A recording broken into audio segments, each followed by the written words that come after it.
Semoga Ustaz dan kita semua diberikan kesehatan. Amin insyaAllah.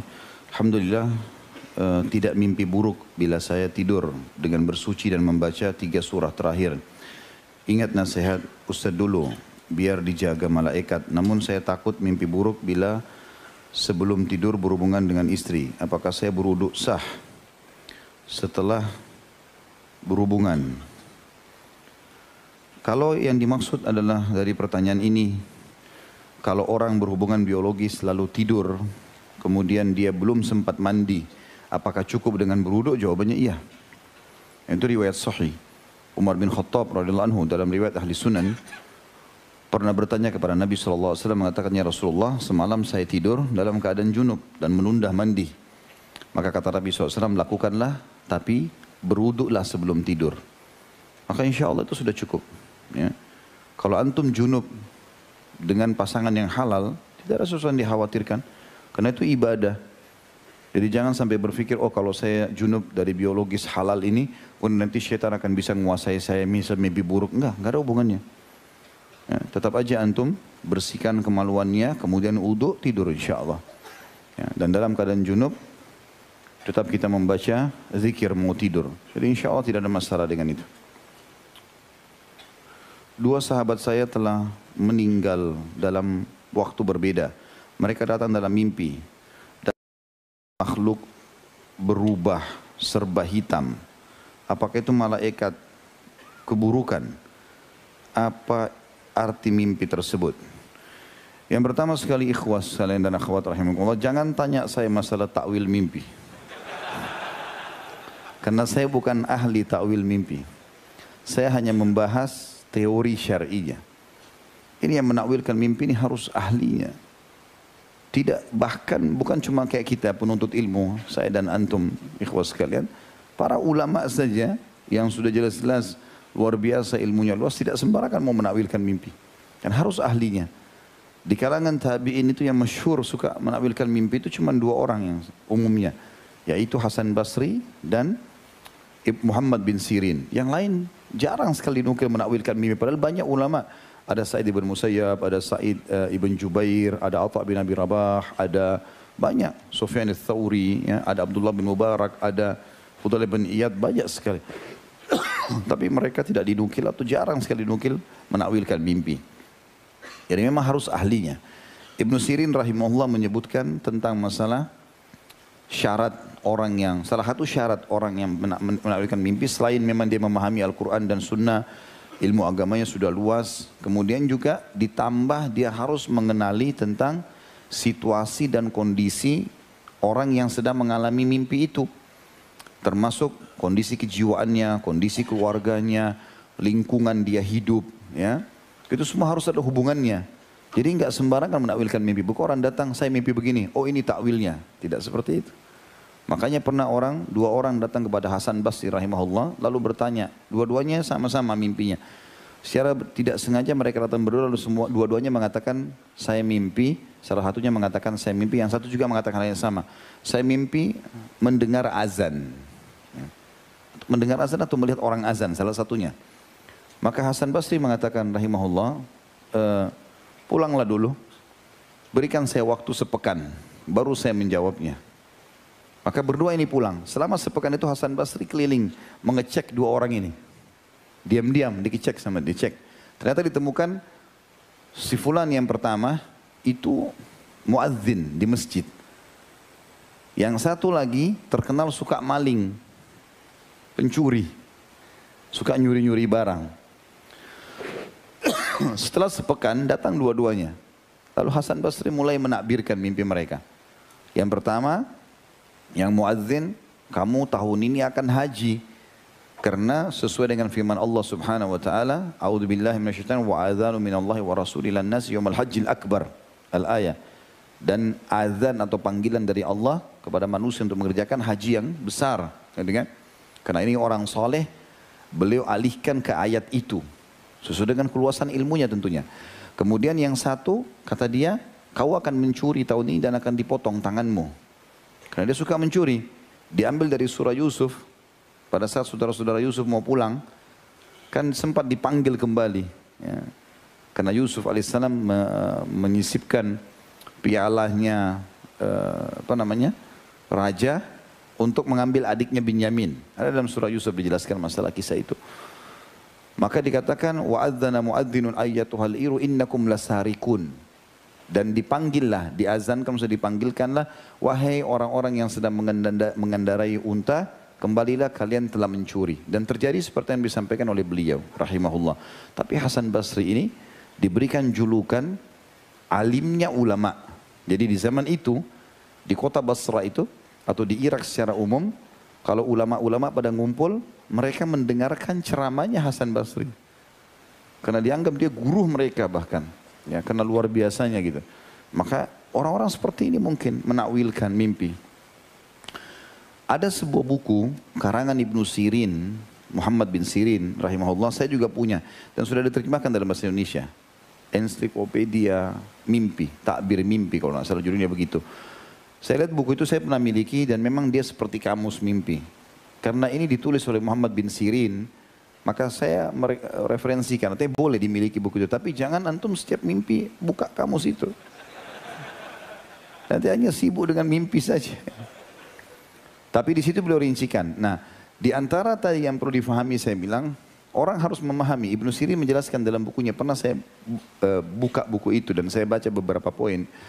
Beliau mengatakan selain faktor kejiwaan, selain faham agama sehingga dihubungkan dengan dalil-dalil syar'i, juga dia harus faham tentang lingkungan orang itu. Misal kalau orang mimpi, kata Ibnu Sirin, di sebuah wilayah, dia mimpi hewan gajah misalnya, dan gajah di wilayah itu dihormati, maka dia akan dapat kedudukan.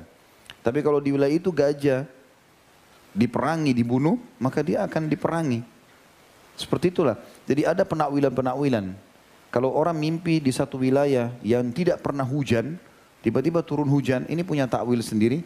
Dengan orang mimpi di wilayah sering hujan tapi turun hujan. Ya. Kalau yang pertama berkah. Karena kalau tandus turun hujan berarti keberkahan Allah kasih. Sehingga hiduplah negeri itu, seperti banyak ayat tentang hujan. Tapi kalau mimpi yang kedua, tempat itu sering hujan lalu dia mimpi hujan lagi, ini kemungkinan akan ada musibah. Karena kalau hujan itu bertambah akan terjadi longsor, banjir dan segalanya. Maka ini butuh pendalaman secara khusus. Ya. Jadi saya ingatkan ikhwah sekalian, tolong jangan tanya kepada saya takbir mimpi. Karena saya bukan ahli di bidang itu. Dan kita lewatkan, apalagi dia mimpi di sini, dua sahabatnya datang didampingi oleh makhluk berubah serba hitam atau berupa serba hitam.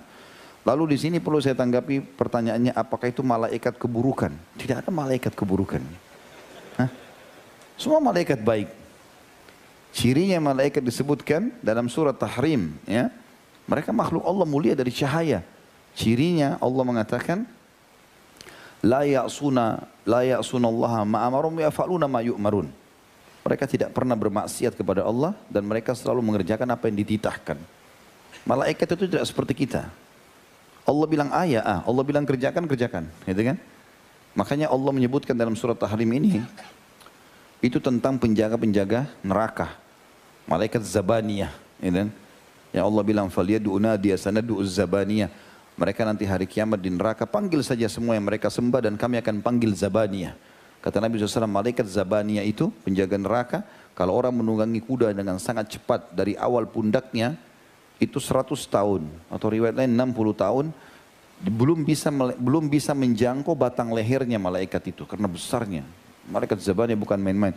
Ciri mereka adalah mereka tidak pernah bermaksiat. Allah bilang pukul-pukul, Allah bilang cincang-cincang, bakar-bakar, gak ada negosiasi.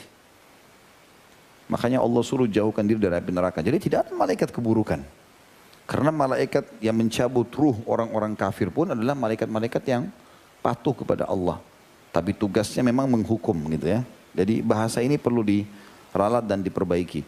Kalau potongan di sini dikatakan dua sahabat saya telah meninggal dalam waktu yang berbeda, mereka datang dalam mimpi, itu bisa terjadi. Tapi dalam menakbirkannya butuh ilmu. Ya. Pernah ada sahabat, saya pernah ceritakan kisahnya, saya ulangi lagi. Dan saya belum menemukan nama keduanya, tapi kisahnya begitu. Ada dua orang sahabat Nabi SAW, mereka saling janjian, siapa yang meninggal lebih dulu datang dalam mimpi temannya gitu. Maka Mereka janjian, meninggallah salah satunya. Kemudian temannya mimpi betul, datang dia dalam mimpinya. Kemudian dia mengatakan yang sedang tidak meninggal, yang belum meninggal ini melihat yang meninggal lalu bertanya, bagaimana keadaanmu sekarang? Karena orang mimpi nggak bisa ngatur perkataannya. Maka yang sudah meninggal mengatakan, alhamdulillah Allah sudah maafkan saya dengan sebagian ibadah. Ada juga yang tidak diterima, tapi sebagiannya sudah diterima.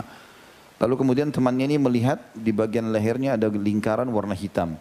Lalu ditanya sama yang masih hidup ini, apa itu di lehermu? Dia bilang, ini utang saya sama seorang Yahudi 50 dirham. Saya udah siapin di kantong di ruang tamu saya, tetapi saya belum sempat memberikan lalu saya meninggal. Kalau kau mau bantu saya, ambillah uang itu, serahkan kepada Yahudi tadi. Maka dia mengatakan baiklah, karena dalam mimpi tidak bisa diatur, begitu saja terjadi. Kemudian dia mengatakan sebelum siang hidup ini bangun, ketahuilah apapun informasi yang terjadi pada keluarga kami disampaikan pada kami. Ya, dan ketahuilah kucing kami baru meninggal kemarin dan diberitakan kepadaku.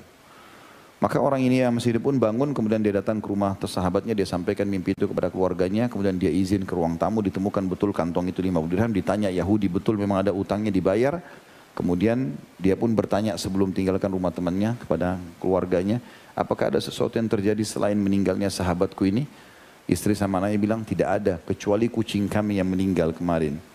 Artinya memang ada informasi yang disampaikan kepada mereka. Tapi ini nggak bisa semuanya jadi tolok ukur ya.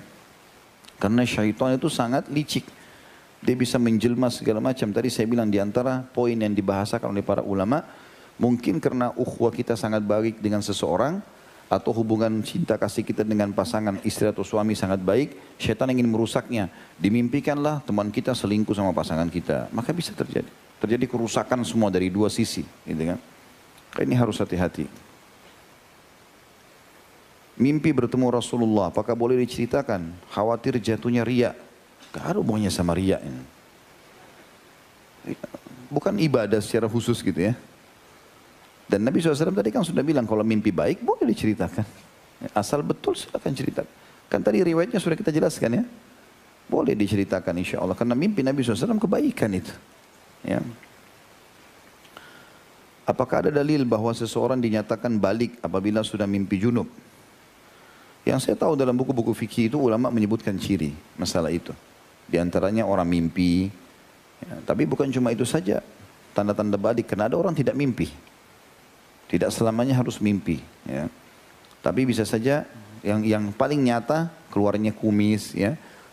Kemudian tenggorokan, ya, mulai membesar, berubahnya rongga suara, gitu kan, postur tubuh berbeda, ya, sikap, ya, itu semua masuk dalam bahasan yang sudah dibahas oleh para ulama.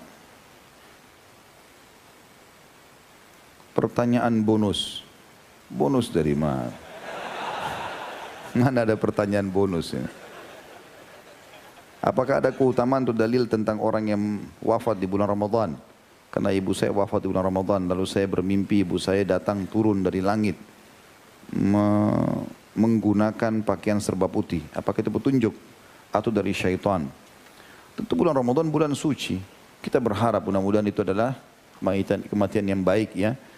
Tapi apakah memang secara khusus dianggap itu adalah keutamaan? Allahu a'lam. Masalah antum mimpi ibu antum, mudah-mudahan kita berharap itu kebaikan ya. Karena itu berita gembira. Orang yang sudah mati kita mimpi baik bagi dia. Bagus, gak masalah. Kita mimpi orang yang sudah meninggal dalam kondisi tersenyum, berseri-seri, tadi turun dari langit bajunya putih. Itu positif saja. Ya, itu insya Allah baik. Apa takwil mimpi jadi imam sholat? Jangan tanya takwil mimpi.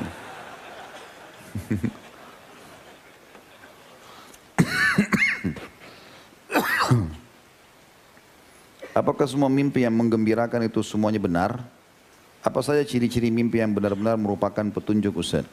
Ya tentu. Yang penting semua membuat gembira, kan begitu tadi hadisnya. Ciri ru'ya shadiqah menggembirakan. Selama memang yang menggembirakan itu bukan maksiat. Jadi misal gini, ada pencuri, dia mau curi bank. Ya, mau mencuri di bank. Lalu dia mimpi dia berhasil mencuri. Dia gembira. Ini gak benar. Harus yang dia mimpikan itu bukan kemaksiatan. Kan itu. Baru dari petunjuk dari Allah SWT. Karena itu dari syaitan. Syaitan membuat dia mau mencuri supaya dia lakukan, itu kemaksiatan. Itu dari syaitan. Tapi kalau dia mimpi yang baik, dia mimpi tadi saya sudah kasih contoh, dia pergi tawaf di Ka'bah, dia lihat matahari terbit di sekitar Ka'bah, apalah ya, kebaikan-kebaikan banyak. Ya, termasuk yang digambarkan masuk ke dalam surga, ya, melihat keadaan neraka dan seterusnya, banyak. Ya. Ada seorang sahabat Nabi, subhanallah saya tidak terlintas namanya sekarang. Waktu ditanya apa sebabnya beliau bertaubat, mudah-mudahan Allah ingatkan saya namanya ya.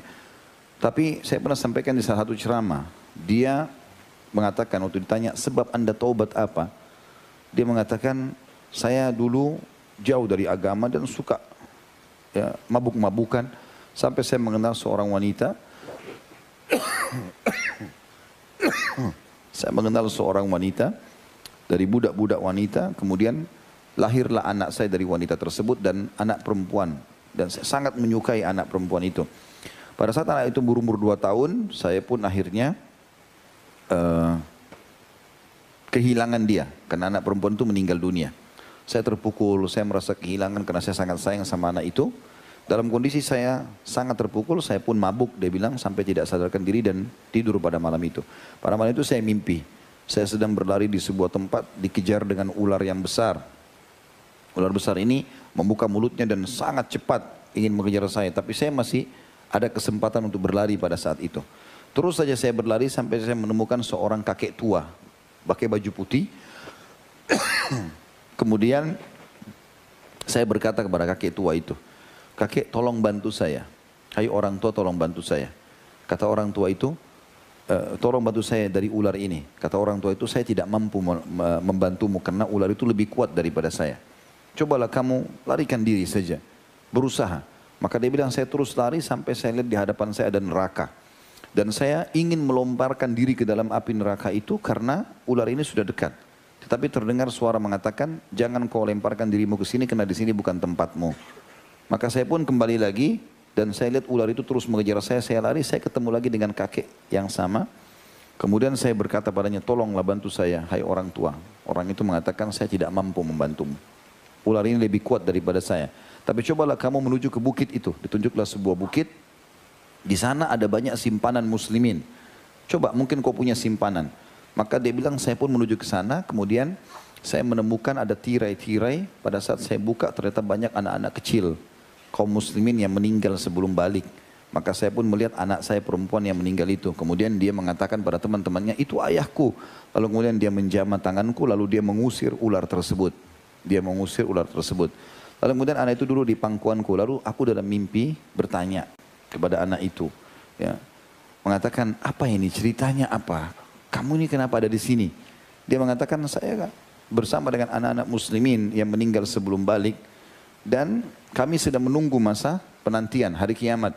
Dan kami menunggu orang-orang tua kami yang akan kami selamatkan. Kami coba memberikan syafaat yang Allah izinkan. Dan ketahuilah, hari ini kami lebih faham Al-Quran daripada kalian. Maksudnya setelah meninggal, sudah tahu apa yang Allah janjikan. Isi-isinya semua terbukti. Orang kalau cuma sekarang baca dalam media mushafnya, maka mungkin ada orang yang percaya ada yang tidak. Tapi orang meninggal sudah tahu semuanya. Lalu orang ayahnya ini menanyakan, lalu saya mau tanya, siapa tadi itu? Ular itu, ular mana? Siapa ular itu? Kenapa kok dia ngejar saya? Maaf. Dan siapa kakek tua itu? Maka kata anaknya, kalau ular yang tadi mengejarmu ayah, itu adalah amal burukmu, dosa-dosamu yang akan menjerumuskanmu dan membinasakanmu. Kalau orang tua tadi adalah amal solehmu, yang dia tidak, karena amal solehmu sedikit, dia tidak mampu untuk mengalahkan ular tadi. Sementara engkau ditunjukkan ke tempat ini karena engkau memiliki aset anak yang meninggal sebelum balik, gitu kan? Maka dia bilang, saya pun terbangun pada saat itu. Kemudian saya mulai masuk Islam. Kemudian saya perbaiki segala macam sampai meninggal dalam keadaan kebaikan. Allah alam, itu yang saya ingat. Ya. Apabila ada seseorang yang mengaku bertemu Rasulullah SAW dan ia diberi amalan baru untuk para pengikutnya, bagaimana hukumnya? Dusta besar. Dusta besar. Bagaimana caranya Nabi SAW memberikan amalan baru? Allah bilang dalam surah Al-Maidah ayat 3, A'udzubillahi minasyaitonirrajim, al-yawma akmaltu lakum dinakum.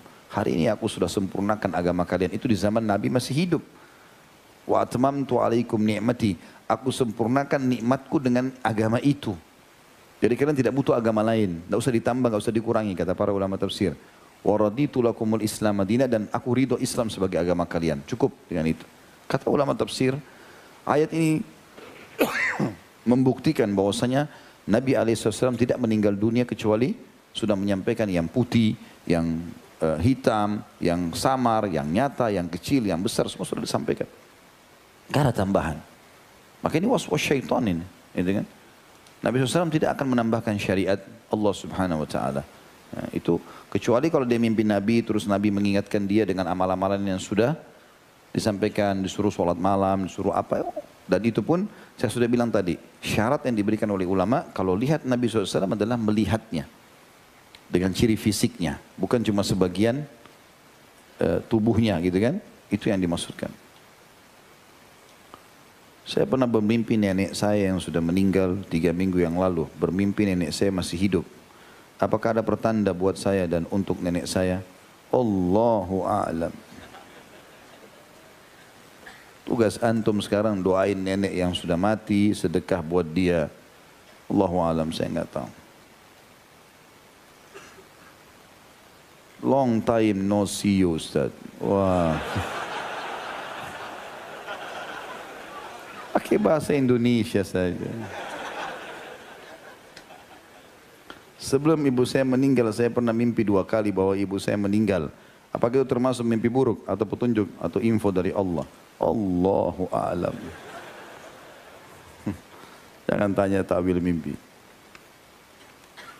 Insya Allah saya akan mengkhidbah seorang akhwat dalam waktu dekat. Saya sudah istikharah untuk memohon petunjuk dan meminta ia dihadirkan dalam mimpi. Tapi ia tak kunjung muncul.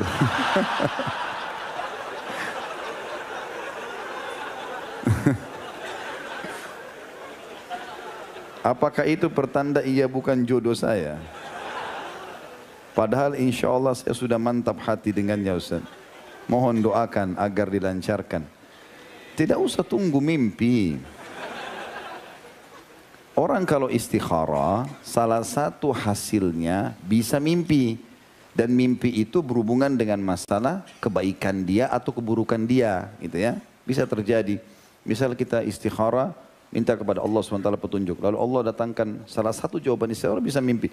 Nah mimpinya ini misalnya kita mimpi dia pakai baju ihram, dia lagi umroh, dia lagi apalah bakti sama orang tuanya. Mungkin itu berita baik.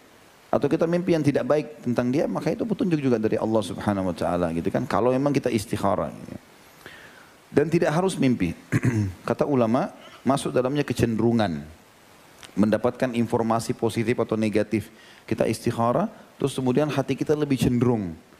Terus kita melamar dimudahkan, diterima, ditentukan tanggal, mudah semuanya. Maka itu semua jawaban istikharah. Karena kan di antara doa istikharah, ya Allah kalau perkara ini baik buat aku, di agamaku, di hidupanku, di akhiratku, maka mudahkan, berkahi. Kalau tidak baik, maka alihkan dan gantikan lakukan lebih baik. Maka tidak harus mimpi. Jadi enggak usah antum tunggu di mimpi. Ya, sudah bismillah, kalau sudah tawakal, mantap, lamar, menikah. Lamar hari ini, menikah hari ini, malam suami istri. Enggak usah lama-lama. Tentukan gedung, tentukan tanggal, lama sekali. Nanti mati sebelum nikah. Kalau saya lamar hari ini, menikah hari ini, selesai urusan. Bujang-bujang?